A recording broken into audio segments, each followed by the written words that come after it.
Hello everyone, welcome back to my channel. আমি এখন বসে আছি আমার দিদির বাড়িতে। তো আজকে গুরু পূর্ণিমা, তাই সবাইকে জানাই শুভ গুরু পূর্ণিমা। তো আজকে দিদি ওদের বাড়িতে সিন্নি দেবে। তো সবাইকে এখন সমস্ত গোপালদেরকে সুন্দর করে স্নান করিয়ে সাজিয়ে গুছিয়ে নিয়েছে। তো আমি তোমাদের সবটা দেখাবো যে ও কীভাবে পুজোটা পুরো করছে, সিন্নি মাখছে। তো তোমরা দেখতে থাকো। আর আমি এখন দেখাচ্ছি তোমাদেরকে যে ও গোপালদের কি সুন্দর করে সাজিয়েছে। তো তোমরা দেখো। এই যে এখানে দিদির 4টে গোপাল বসে আছে। এইটা হলো আমার দিদিদের গোপাল, দেখো কি সুন্দর লাগছে। আর এই যে পেছনে হলুদ জামা পরে বসে আছে, এটা হলো আমাদের গোপাল। আর এই ছোট্ট কুচকি আর ওই বড় গোপালটা হলো আমার দিদির ননদের বাড়ির গোপাল। তো আজকে ওরা 4জনই একসাথে এখানে। আর দিদি এই যে এদিকে সমস্ত ঠাকুরদেরকে এখন এই যে স্নান করালো, ফটোগুলো মুছে। আর এখন দেখো দিচ্ছে এই যে ছোট্ট ছোট্ট গোপালদেরকে একটু পারফিউম দিচ্ছে। তো আমরাও এত সুন্দর পারফিউম মেখে সাজগোজ করার পরে, তো দিদিও তাই জন্য ওদেরকে একটু সাজগোজ করার পরে একটু পারফিউম দিয়ে দিচ্ছে। তাহলে চলো তোমাদেরকে আমি পুরো ভিডিওটাও শেয়ার করব দিদি কিভাবে পুরো পুজো করছে। আর তারপরে ও সিন্নি মাখবে। তো তোমরা দেখতে থাকো, সাথে থাকো। আর তাহলে চলো একটু পরে আবার দেখা হচ্ছে। এই যে দিদি এবার সবাইকে একটু চন্দনের ফোঁটা দিচ্ছে, সমস্ত ঠাকুরদেরকেই দেবে ধীরে ধীরে। তারপরে দিদি সমস্ত ঠাকুরদেরকে সুন্দর করে ফুলের সাজে সাজাবে। তাহলে চলো আবার সেটাও তোমাদেরকে আমি শেয়ার করব।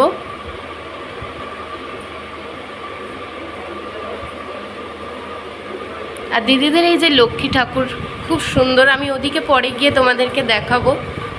ওদের খুব বড় করে লক্ষ্মী পুজো হয়। তো যখন লক্ষ্মী পুজো আসবে সামনেই, আর কিছু মাস পরেই, তো সেটাও তোমাদের সাথে আমি শেয়ার করে নেব। দিদি এবার এই যে সিন্নি মাখা শুরু করে দিয়েছে।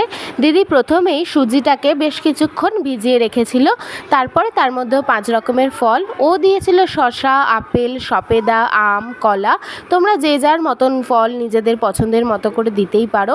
ফলগুলো খুব সুন্দর করে একদম ঝিরিঝিরি করে ছোট ছোট করে কুচিয়ে নিয়েছিল। তো তোমরা চাইলে বড় করেও রাখতে পারো ফল। আর তারপরে ও আবার দিয়েছিল বেশ কিছুটা নারকেল কোড়া, খেজুর, আমসত্ত্ব, কাজু, কিশমিশ। আর তারপর দিয়েছিল আবার দই, কাঁচা গোল্লা, গুড়। তারপরে অল্প পরিমাণে দিয়েছিল মধু, ঘি। আর সবশেষে যেটা না দিলে সিন্নি হবে না, সেটা হলো ময়দা আর দুধ। এই যে এবারেও সব কিছু একসাথে ভালো করে মেখে নিচ্ছে। তো আমি সিন্নি খেতে খুব ভালোবাসি। তোমরা কারা কারা সিন্নি খেতে ভালোবাসো সেটা আমাকে অবশ্যই কমেন্ট করে জানিও।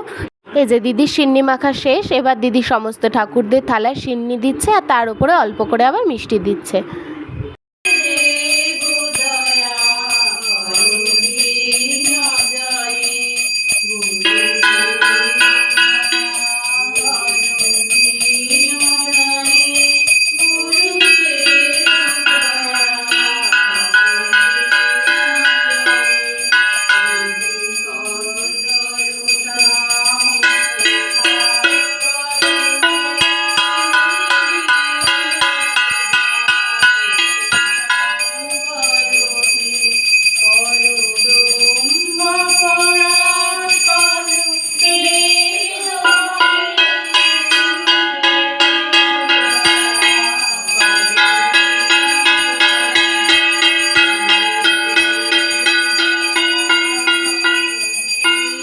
দিদির সমস্ত আয়োজন করে নিয়ে এবার পুজো করা শুরু করে দিয়েছে। তোমরা দেখতে পাচ্ছ যে দিদি আরতি করছে, আর তার সাথে করছিল গান।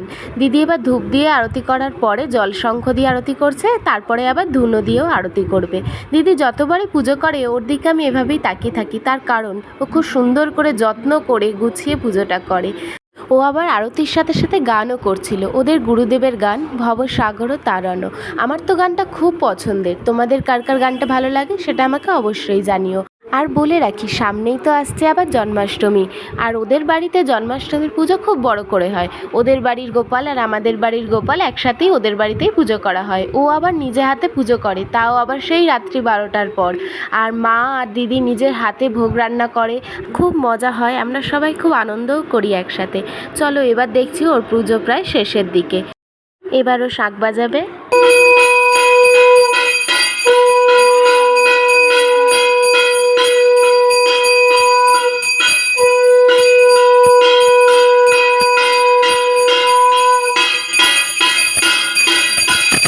পুজো শেষ হয়ে গেছে, আমরা এবার কিছুক্ষণ বাইরে গিয়ে অপেক্ষা করব, তারপর দিদি এসে আবার প্রসাদ তুলে নেবে। আমি বাইরে যাওয়ার আগে ঠাকুরদের ভিডিওটা আর একবার করছিলাম, এত সুন্দর লাগছিল ঠাকুরদের যে চোখ ফেরানোই যাচ্ছিল না। চলুন তাহলে ভিডিওটা যেখানেই শেষ করছি। যদি তোমাদের ভিডিওটা ভালো লেগে থাকে তাহলে লাইক করে দিও, কমেন্ট করে জানিও তোমাদের কেমন লাগলো। তাহলে দেখা হবে খুব তাড়াতাড়ি পরের একটা ভিডিওতে।